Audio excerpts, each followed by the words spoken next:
and gentlemen, we are here at the Makina Moto Show 2024 for the unveiling of the SYM and Benda bikes. Please welcome your host, Mike Acuña. Hello, everybody. Teka, masyadong tahimik. Ito, okay. Ganito gawin natin. First of all, thank you for being here. Magandang hapon po sa inyong lahat. And second, I'd like to reintroduce myself. Papakilala ko ulit sarili ko. Pero this time, pwede ba tayong pumalakpak na parang nakita niyo si Piolo Pascual? Pwede ba? Ladies and gentlemen, please welcome your host, Mike Acuña. Hello, everyone.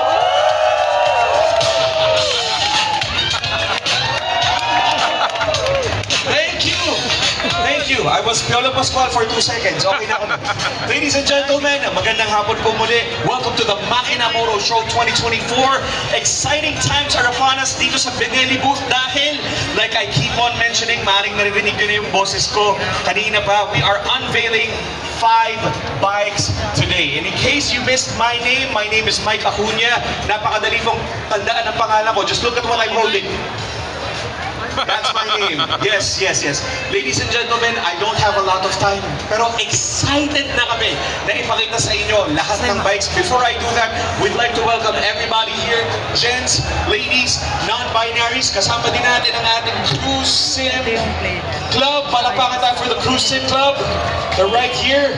And also, where's Benelli Mindoro? Benelli Mindoro, palakpakan tayo lahat for Benelli Mindoro for being here. Maraming salamat po, ladies and gentlemen. Before I continue, I think it's only proper that I call, tawagin po natin ang catalyst ng event na to. Please welcome Mr. Zach Lucero, right here. Palakpakan tayo. Sir Zach, magandang hapon. Here to say a few words for us, Mr. Zach Lucero, ladies and gentlemen. Piolo, maraming salamat. That is a fantastic intro. Thank you so much sa lahat ng mga bisita natin, friends in the media. Welcome to the Makina Moto Show Day 2. Of course, we are very excited. 5 bikes. We're looking at 5 bikes. And again, to our principals over here, maraming salamat. And of course, welcome. On that note, I will get out of your way. Parang lumit ka ng konti, Piolo. And I'll turn the mic back to you. Thank you so much, everybody. Thank you so much. Isang malapit na palakpakan naman for Sir Zach. Come on, guys. Yes. All right. Ladies and gentlemen, this is the exclusive first look. Hindi lang isa, kundi 5 bikes. Magsisimula po tayo dito sa unang unit natin, ladies and gentlemen. Ito po ang aking personal favorite. Pero hindi tayo magsisimula dahil personal favorite ko siya. Pero mga kaibigan, pag nakita nyo ito, matutunaw ang mukha nyo sa ganda. Okay. We have first the Benda Napoleon Bob na eto mga kaibigan, kung mga bagong riders kayo, this is a perfect entry-level big bike for you, and also for the seasoned riders here, you are going to love this bike. 695mm lang ang seat height nito, abot na abot natin, pero 500cc siya registered. Pero if you look at the specs itself, nasa 508 talaga siya. Yun. We have a 450cc version to be unveiled today, and we have this has a 6-speed V-twin cylinder, liquid-cooled, dual overhead camshaft na siya mga kaibigan, and also 196 kilograms ang dry weight. So I hope you're excited to see what it actually looks like. Bibilangan natin to. Sana pumilang din kayo, okay? Let's count all the way from 3, okay? 3, 2, 1. All right. Ladies and gentlemen, look at that bike. Just beautiful, isn't it? Beautiful. Worth the wait. Ayun, may narinig ako, worth the wait. Oh, diba, mga kaibigan? That is the first bike that we have. This is, again, the Napoleon Bob. Yan yung first unit natin. Alright, on we go, ladies and gentlemen. Alam namin, excited na kayong makita ang ating pangalawang bike. This is called the Benda Chinchilla 450. Some of them call it Chinchilla, okay lang din yun. Either way, kahit ano man ang tawag nyo sa kanya, maganda pa rin siya. 450cc with 6-speed V-twin cylinder. Ito naman, nasa 212 kilograms and also single overhead camshaft na siya, which is powerful, very powerful. Liquid cooled na rin siya. Alright, let's go ahead and unveil this next bike. Sana bilangan natin ulit, okay? 3, 2, 1. Yes! Wow! Look at that bike. Just beautiful, ladies and gentlemen. Dalawa pa lang ang na-unveil natin. So far, just so lahat po tayo on the same page, let's do a quick recap. Pagkumparahin natin yung dalawang bikes. Ang Napoleon is, nakikita nyo po, pang solo riders. Solo rider siya. So kung medyo nasa, ano kayo, pag walang love life, pwede. Pero kung ayaw nyo hindi isama-isama nyo, okay lang din. Kung medyo maluwag siya sa inyo, okay lang yan. We also have a very relaxed riding position. Is everyone allowed to mount this later? Just so they can see, okay lang ba? Are we allowed? Okay, yes. Mamaya po, you can mount this this bad boy right here. And also, eto mga kaibigan, since wala siyang angkasan, pwede pang hiraman. Diba? Pwede pang hiraman and it's great for long rides and city driving. Alam niyo mga kaibigan, hindi siya ganun kabigat. I was able to mount this myself and I can happily report to you na masaya siyang dalhin sa syudad or i-drive sa syudad also for long rides. 22 kilometers to a liter siya for maximum efficient, tama ba?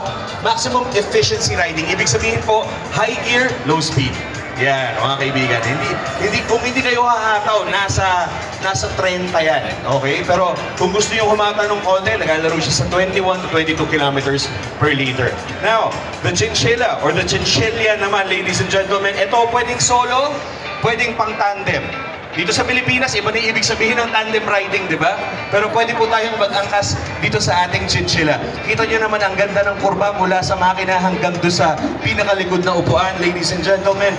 It's also relaxed riding, pero this has more torque, I believe, because ang Napoleon Bob po natin nasa 42 Newton meters. Okay? Tama ba? Tama ba units ko? Newton meters. And with the Chinchilla naman, nasa 45 Newton meters siya. Maganda rin siya for long rides and city driving. And also, ang konsumo po niya ay nasa 22 kilometers to a liter. Alright, ladies and gentlemen, is everyone still with us? Okay ba tayo? Okay, ready? We are now going to be unveiling our next bike, ladies and gentlemen. This is the Tuscany 150, a 4-stroke single cylinder 150cc bike. Mga kaibigan, this is air-cooled. May front brake siya, disc front brake, and ang rear brake niya is disc and ABS naman. Ang dry weight niya is 123 kilograms. Perfect for anyone who wants to do city driving or riding.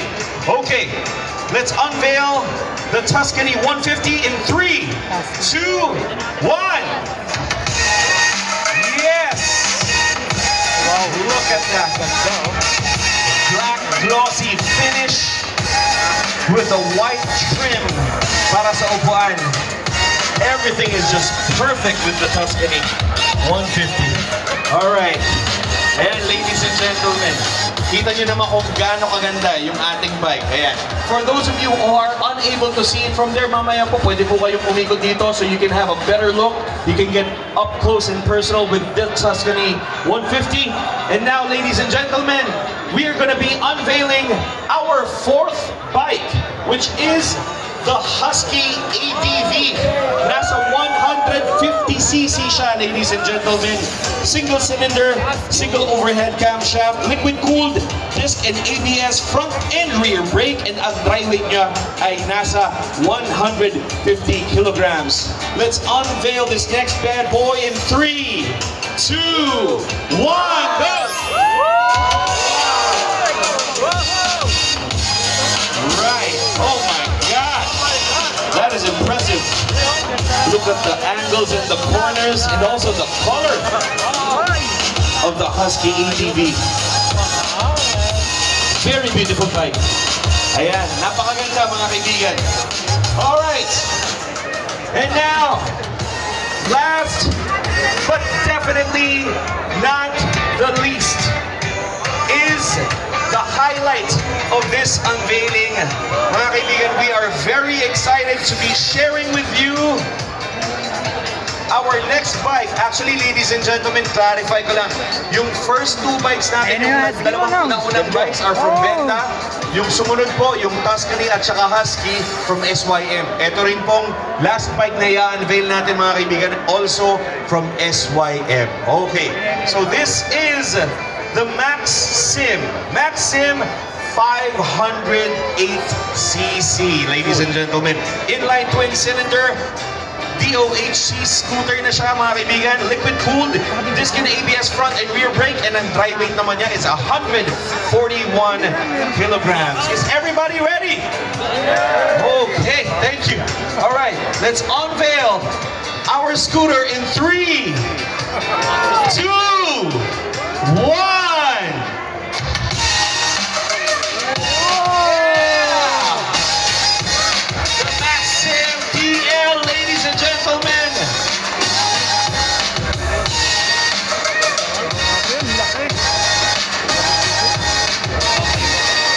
There we go. Napakaganda, ladies and gentlemen. The next Maxi Scoot that you would like in your garage. Napakagandang addition yan sa inyong garahe, ladies and gentlemen. Among the other 4 bikes. Ayan, mga kaibigan. Alright. Yes, so, mga kaibigan, should you want to pre-order any of the said units that we have, mga kaibigan, sasabihin ko po sa inyo kung saan located lahat ng ating mga stores. Kung kayo po ay nasa Ortigas, Pasig area, please look for CDE Motors Incorporated. That's Charlie Delta Echo, CDE Motors Incorporated by Vince Ong. We also have Motorcycle City by Key Motors Incorporated, headed by Robert Ian Nang po. Sa Davao naman, we have Motor Hub Corporation by Frederick Rubinos. Sa Pangasinan area, Carmack Motors Corporation by Armando Tanlao. Archway Motorcycle Incorporated naman kung kayo ay taga-South. Sa places like Santa Rosa, Cavite, Makati, and Laguna. Hanapin nyo lang po si Sir Wesley Cabrera Siren Jr. or Siren Jr. Sa Moto Hub naman kung kayo po ay taga-Pampanga. This is by Carlito Ferrer Cabrera. Kung kayo naman po ay nasa Cebu, Zamboanga o CDO New Age Motors by Vince Lim. Kung kayo po ay taga-Tacloban, Good for Us by Luigi Joe Yu. Sa Antipolo at Bulacan naman, sa mga kaibigan natin from Antipolo and Bulacan, LGM Motorcycle Sales and Service by Vicente Rivera Largo. Sa Pasig at Bacolod, Nirinsha Corporation. Once again, that's Nirinsha Corporation.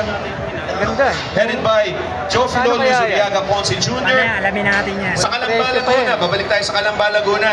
Antara Venture Incorporated by Irene Montemayor. Sa Lucena at Lipa, Bikes Are Us by Brian Christian Ong. Sa Hurricane Motorcycle Center naman, Pagkaloocan by Angeline Zeng. At sa Mindoro area naman, Master Rider by Hiner Manantan. So mga kaibigan, we're going to be opening the booth for everyone to be able to check out the bikes. All of them are great bikes. Lahat po ay magandang addition sa inyong garahe.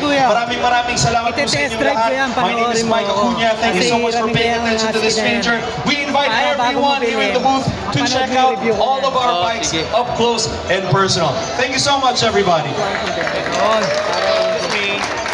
Yes, for the prices po, para sa prices ng ating mga bikes, please